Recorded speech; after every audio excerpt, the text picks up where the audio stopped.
How's it going, everyone? It's Sam. I want to show you a clip from Michael Saylor. This is a new clip as of the last few days where he gets cut off several times. And this is specifically when they ask him about politics, who he thinks would be better for Bitcoin, and just his views on politics in general. He gets cut off again. It's really interesting. And he gives his thoughts on crypto, what you should be looking out for, why Bitcoin specifically is such a good thing to hold on to. And it is pretty enlightening. I know that I showed a clip recently where Michael Saylor literally laughs at the host for asking what he thinks is probably a stupid question. But today he gets cut off several times, so we'll see that video. Also, we're going to be going through one big thing that's happened in the market. Before that, if you don't mind, hit subscribe, turn on the bell notification underneath the video so you can see future videos just like this one. Also, there's going to be a link underneath the video to Margex where you can trade cryptocurrencies. You can trade Caspa, Solana, XRP, Bitcoin, Ethereum. If you think these things are going up, you can go place longs. You can grab them right at support levels and then ride them up, or you can short them. You can use all different forms of collateral and get this set up in just a few seconds because you don't need to put in all your government information. You don't need a KYC. You also don't need a VPN, so it's very easy to set up. Now, there's also a link down there to Bitcoin 2025, where if you use the code MyFinancialFriend, you get 10% off. Let's start here. Before the Saylor clip, Marathon Digital Holdings announces a proposed private offering of $250 million of convertible senior notes. Proceeds will primarily use to be buying Bitcoin and for general corporate purposes. This is fascinating because this is a company that already mines Bitcoin. They mine a lot of Bitcoin every single month. But yet they say, we don't have enough. We need more Bitcoin.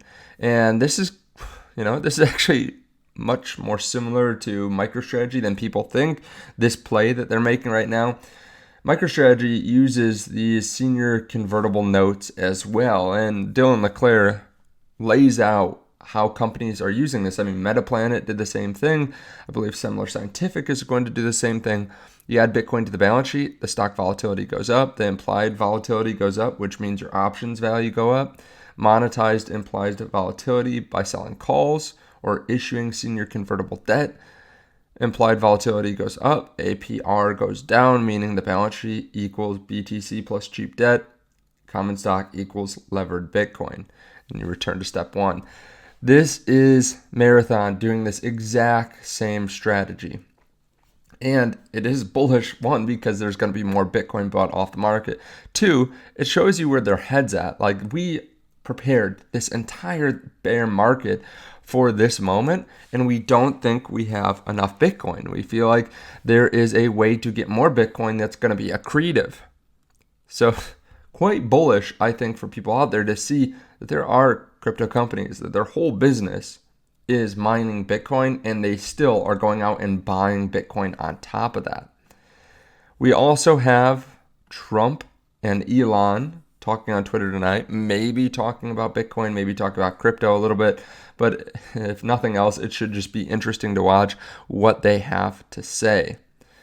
Okay, we have some news coming this week on CPI and PPI. Right now, just so you know, going into this, there's about a 50% chance of a 25 basis point cut in September and 25% chance of a 50 basis point cut. Now, I know there's a lot of global fear out there.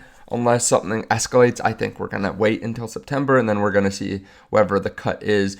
But most likely won't get an emergency cut, which honestly isn't that bad of a thing because it might freak out the market if this is in response to some global issue. Now, I want to play this clip for you. I know Michael Saylor talks a lot, especially when there's volatility in the market, but I do like to listen to what he has to say, especially in these short little clips.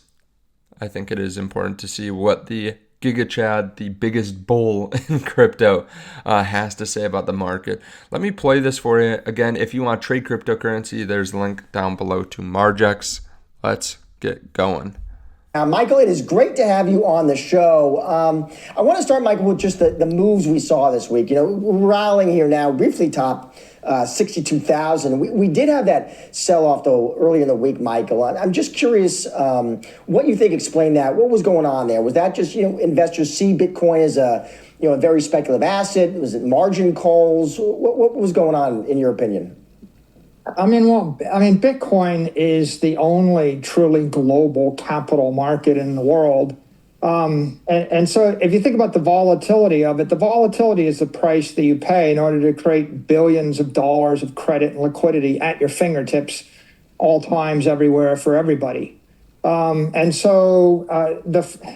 Sunday night, all the other capital markets are closed. Bitcoin is the only capital market that's functioning.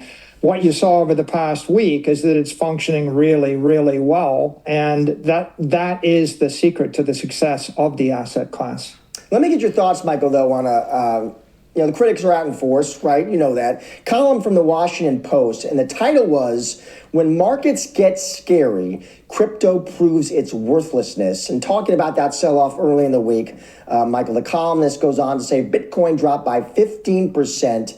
This is not how a hedge against inflation or disaster acts. Give me your response, Michael, to that. Volatility is a sign of high energy. Rivers, waterfalls, fires, windstorms, they're volatile. They have massive amounts of energy. Niagara Falls is a scary place. If you're going to play in the pool, 5,000 people have died in Niagara Falls playing with it over the past 100 years.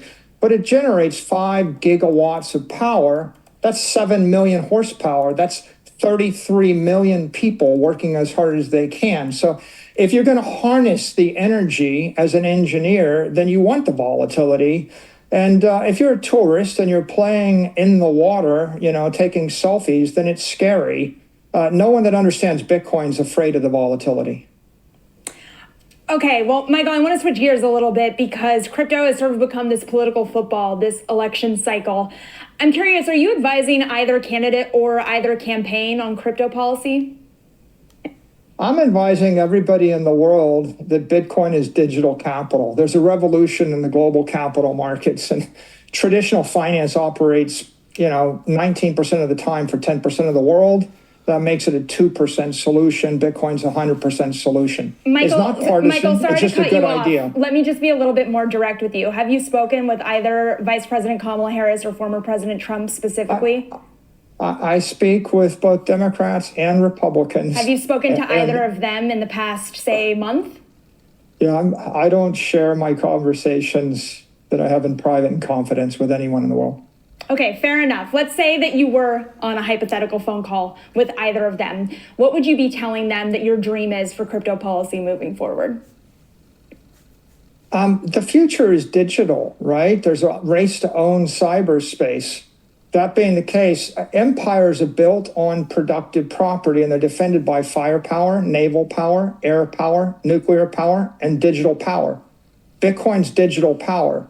You want Bitcoin, you want to own cyberspace, you want the most digital power, just like you want nuclear power, air power, and space power. It's a good investment. It's like buying Alaska or like the Louisiana Purchase.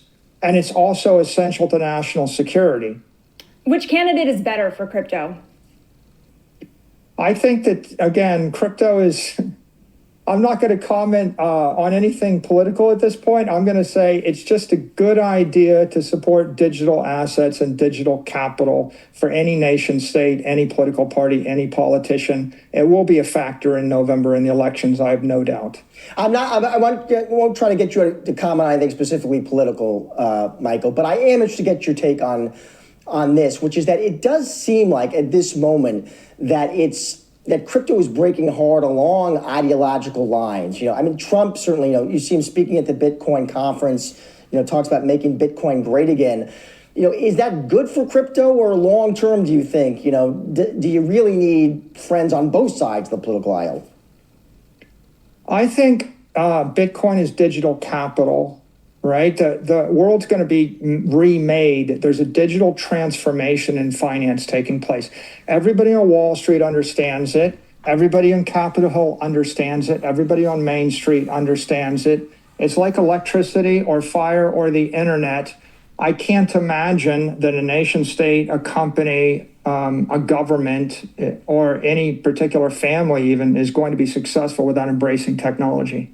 I've got an investor psychology question for you, Michael, too. It just interests me. I'm curious how you kind of stay, calm and cool and collected and committed to Bitcoin, even when you have these sell-offs, because that's tough for some people, Michael. They see their investment get banged up, and then oftentimes the first instinct is, you get nervous. You want to slam the sell button. How do you navigate that? How do you actually keep your emotions in check? Well, first of all, Bitcoin's been appreciating at 55% a year for the past 4 years. Bonds are depreciating 5% a year. The S&P is appreciating at about 13% a year. It's amazing to me that people would rather have a 20% ARR with 20 vol than 55 ARR with 55 vol.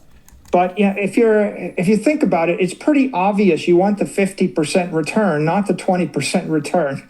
So if you're going to embrace the future, embrace digital transformation, it's going to be more volatile, it's going to be higher performance, but that's the future. So I don't get upset because I know we're winning, and Bitcoin's winning. It's pretty obvious to anyone that can chart the thing that there's a right answer and there's a wrong answer.